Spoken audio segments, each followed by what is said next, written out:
Good day, mates. It's the Sound Alchemist, and today I'm back at it to bring you 40 facts on the Warhammer 40k universe. This time, we are finishing up the conclusion to Gathering Storm Part 3, Rise of the Primarch. So in the first part, we talked about basically Voldus, Greyfax, Call, and Celestine traveling with their Eldar companions of the Inari to try and resurrect Guilliman, and their hardships in trying to get to that point. So once they actually brought him back to life, which wasn't an easy task at all, Guilliman basically was pretty pissed at the state of the Imperium. And basically we are now into the second part. This second part has a lot more action, and even though it's not, it's not my personal favorite, these scenes are pretty badass. In my opinion, the second book of The Gathering Storm is way better, but that's just me. Call me a heretic for liking the Eldar stuff better than the Primarch stuff. But anyway, guys, you're here for the lore, so let's jump right in to the summary of the second half of Rise of the Primarch.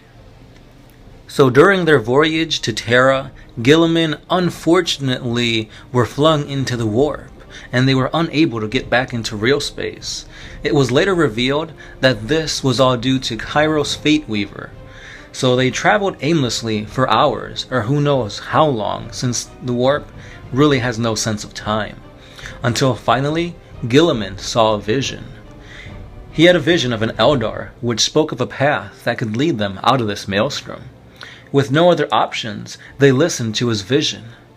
Just as the ship's navigators could sense the Astronomicon once again, they were attacked by Red Corsair Chaos Space Marines. The Imperial ships were boarded, and the Chaos Marines and waves of horrors poured into, and they were being led by none other than Fateweaver himself. Sicarius and Guilliman charged at Fateweaver, but 9 Heralds of Tzeentch appeared and slowed the charging Ultramarines. This gave Fateweaver enough time to cast a powerful spell on Guilliman, which brought him to his knees. He was paralyzed by his doubts, fears, and hate within him, and this was exactly what Chaos needed. With Guilliman being paralyzed, Fateweaver commanded the Imperial forces to surrender, or else watch their Primarch die. With no other option, they had no choice but to give in. The Red Corsairs took them to their stronghold, which happened to be a Blackstone fortress, which was a gift from Abaddon to Huron Blackheart. They were each locked up in their cells, and Fateweaver had plans to use Guilliman for his own spells, before finally killing the Primarch. Out of nowhere, though, a massive horde of Khorne demons descended upon the fortress. They fought against the Corsairs and Tzeentch demons, for they were trying to get their hands on Guilliman's skull. It looked like the defenders had won, up until Skarbrand appeared, with a retinue of bloodthirsters, and the battle soon heated up. While this fighting raged on outside, deep inside the fortress, a portal opened up, and robed figures emerged. They went directly towards Guilliman's cell, which was guarded by a squad of Corsairs. The cloaked figures made short work of them, and they revealed themselves to Guilliman. Silandri Veilwalker of the Harlequins and Cypher, the fallen angel, had come to Guilliman's rescue. But why? Guilliman recognized Veilwalker as the Eldar from his vision, but before he can ask her any questions, Cypher demanded that if he were to free Guilliman and the other captives, that Guilliman must take him before the Emperor of Mankind. With no other choice, Guilliman agreed, and Veilwalker broke Fateweaver's spell upon him. They escaped from their prison, but after regaining their weapons, they are spotted by the Corsairs and the demons within. The only way now to escape is through the Webway portal, but they are quickly pinned down and vastly outnumbered. Luckily for our heroes, the spectral warriors of the Legion of the Damned manifested themselves, and they opened up a path for them towards the Webway portal. It was now a raging 3-way battle, as the demons of Khorne fought the demons of Tzeentch, as well as the Imperial forces. However, Fateweaver stayed away from most of the fighting, but Skarbrand, as soon as he saw the Primarch, charged directly at him. Voldus and his Grey Knights were doing well against the demonic forces, but their numbers were too great. Eventually they felt Skarbrand's rage starting to influence their actions. But luckily for them, the Legion of the Damned had a great blow upon the demon, which sent him tumbling down a chasm. Unfortunately for the knights, they were also dragged down with him. Guilliman orders the rest of his forces to enter the webway as he charges down the chasm to rescue the Grey Knights and put an end to Skarbrand. The demon's rage burns in Guilliman's mind as he fights to stay in control while the two do battle. The Emperor's burning blade does serious damage, and once Voldus and his men are within the portal, Guilliman retreats. The Hand of Dominion blasts Skarbrand away as he finally enters the webway and leaves this battle. Once in the webway, they make way to Luna, but Magnus the Red had already predicted these events, and he sent a force of Thousand Suns and Zangors out on the moon, awaiting Guilliman's crusade. At first, Guilliman is pushing the Thousand Suns back, but once Magnus enters the fray, Guilliman has no choice but to retreat his forces, and they do find cover from Magnus's psychic powers. Guilliman has no choice but to confront his brother, for if left unchecked, Magnus would easily destroy Guilliman's forces. A pretty epic battle takes place, and Magnus has the upper hand most of the time. During this duel, however, Belisarius Cawl has messaged Terra for help, and finally Imperial ships descend upon the battlefield. Adeptus Custodes, Sisters of Silence, Imperial Fists, and the Astra Militarum all have come to aid. Thanks to the Sisters of Silence, anti-psyker abilities are now useless.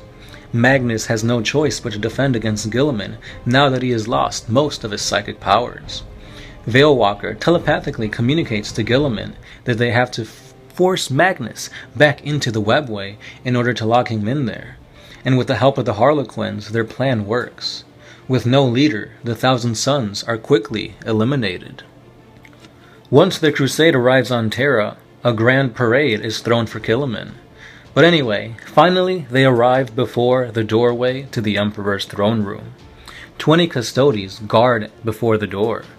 Guilliman asks to seek an audience with the Emperor, and he announces himself and all those within his crusade. The Primarch, and only the Primarch, would enter. Upon hearing this, Cypher reaches for his pistols, for he had held true to his half of the bargain. Guilliman had never intended to allow Cypher near his father, for he knew of the sword on Cypher's back, and he knew that he could not let this sword anywhere near the Emperor. Before Cypher could act up, Guilliman orders the Custodes guard to apprehend Cypher and his men. Cypher contemplates escape, but he doesn't resist, and they lock him up in a chamber. Guilliman then steps forward to see his father. Massive doors close behind him. A few days pass before Guilliman steps out. His first action was to become a High Lord of Terra, and once he does, he removes a few others from their position. When questioned about his meeting with the Emperor, Guilliman merely states that he received the enlightenment that he needed. He proclaims to all the Imperium that a new warp phenomena is brewing about, but there is nothing to fear. New armies will be raised, Primaris, and that the Imperium will once again rise to further heights than they have ever reached before. And that is the conclusion to Rise of the Primarch. Let me know what you guys thought about it. In my opinion, kind of an anticlimactic ending to this freaking battlefield segment. I mean, yeah, it was kind of hinting at new stuff coming out. There's a lot of speculation that maybe the Primarchs were coming when Guilliman said that there's new armies. And it turns out it was a Primaris, which, as we all know, everybody loves them, right, guys? That being said, if you're watching this today, the Primaris Marines, or at least the new Captain and Terminator, and I believe the Reavers, will be available to pre-order. So if you guys are into that, go ahead and check it out. Also, guys, let me know, now that I finished all the Gathering Storm series, was there anything that I missed out in this second part? We do know that there is another novel coming out on Guilliman, and I believe he fights Mortarion in that one. Don't quote me on that, but I think that's what this image is teasing to us. And that's all I've got, guys. We do have a playlist for the Gathering Storm, so check that out. We also have a Patreon, Instagram, Twitter, and Facebook page. The Facebook page we're pretty active on, so if you guys do want to talk to us, that's probably the best way. But there's tons of comments on there, tons of messages, so forgive us if we don't get to your message in a timely manner, because it gets swamped at times. And that's all I've got. Let me know what other topics you want me to cover in the comments below, and I'll see you guys next time. As always, I'm the Sound Alchemist, part of One Mind Syndicate, and I'll catch you guys tomorrow.